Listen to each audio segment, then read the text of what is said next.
is the story Kaka and the Mouse. You can listen and read along. You will know it is time to turn the page when you hear a cane tap like this. Let us begin now.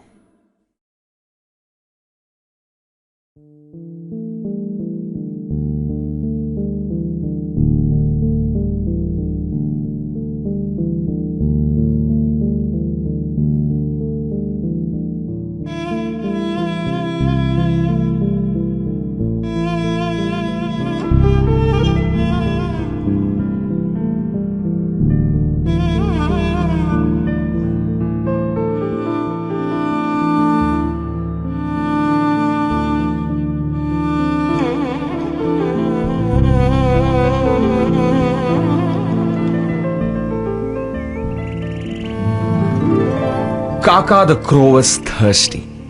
There was not a drop of water to be seen. He looked inside the old well in the backyard, the fish bowl in the veranda, the bird bath in the garden, and the water tank in the terrace. But they were all empty.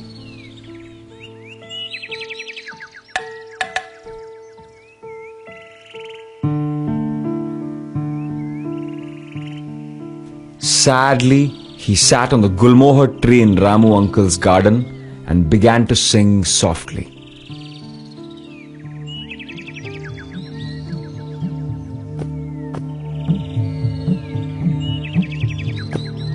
Something to drink to escape the heat. Some lime juice, some soda, lassi sweet. Something to drink to escape the heat. Some lime juice, some soda, or a lassi sweet. Tall glass, a short glass, a pot or a cup, a tumbler, a beaker for me to drink up. Water, sweet water, is there any in sight? Water, clean water, before I take flight. Water, sweet water, is there any in sight? Water, clean water, before I take flight. Tall glass, a short glass, a pot or a cup, a tumbler, a beaker for me to drink up. Tall glass, a short glass, a pot or a cup, a tumbler, a beaker for me to drink up. A tall glass, a short glass, a pot or a cup, a tumbler, a beaker for me to drink up.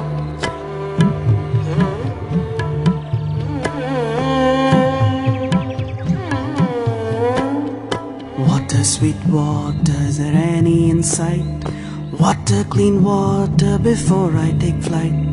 Water, sweet water, is there any in sight? Water, clean water, before I take flight.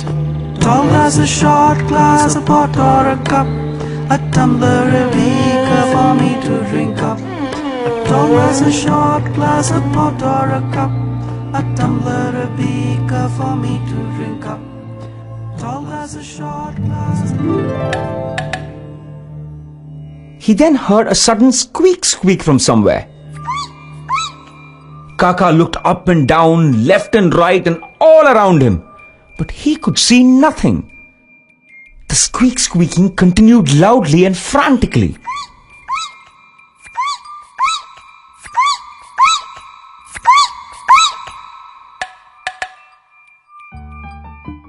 Curious to know where the sound was coming from, Kaka got off his perch and flew right into Ramu uncle's house through an open window.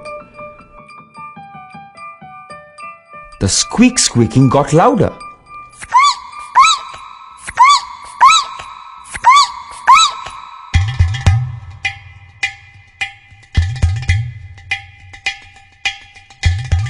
And then he realized that the squeaker was inside the big clay pot on Ramu uncle's kitchen counter.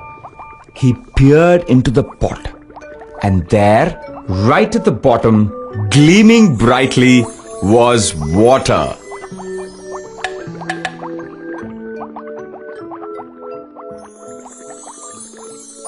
Kaka was delighted. He forgot about the squeaking and dipped his beak inside to get a sip of water. But the water was way down the pot.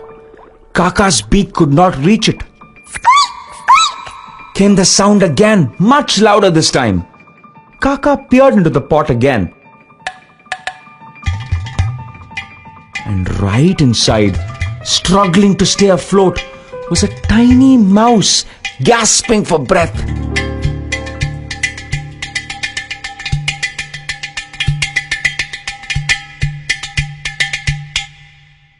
What's the matter, Pipsqueak? Kaka asked, forgetting his own thirst for a moment. I'm drowning! Please, help me! Cried the mouse as he tried to grasp the sides of the pot. Kaka pressed his beak into the pot, but he could not reach the mouse. He twisted and turned, opened and closed his beak, but no matter what he did, Kaka could not reach the water or the mouse. Gasping for air, the mouse cried, I'll flap my tail upwards. See if you can catch it. Whoosh! The mouse flapped his tail upwards, but only a small splash came. Kaka couldn't grab the tail. Can you pluck off a feather and give it to me? I'll grab onto it and you can pull me up. Kaka plucked a long, black, beautiful feather off his wing and held it into the pot. The mouse jumped and tried to reach it, but couldn't. Try dropping those date seeds on Ramu Uncle's table into the pot, suggested the mouse tearfully. Kaka thought this was a very strange idea, but he decided to give it a try anyway. Splash! He picked a date seed up with his beak and dropped it into the pot. Nothing happened, Keep dropping them, Kaka. said the mouse. Don't give up.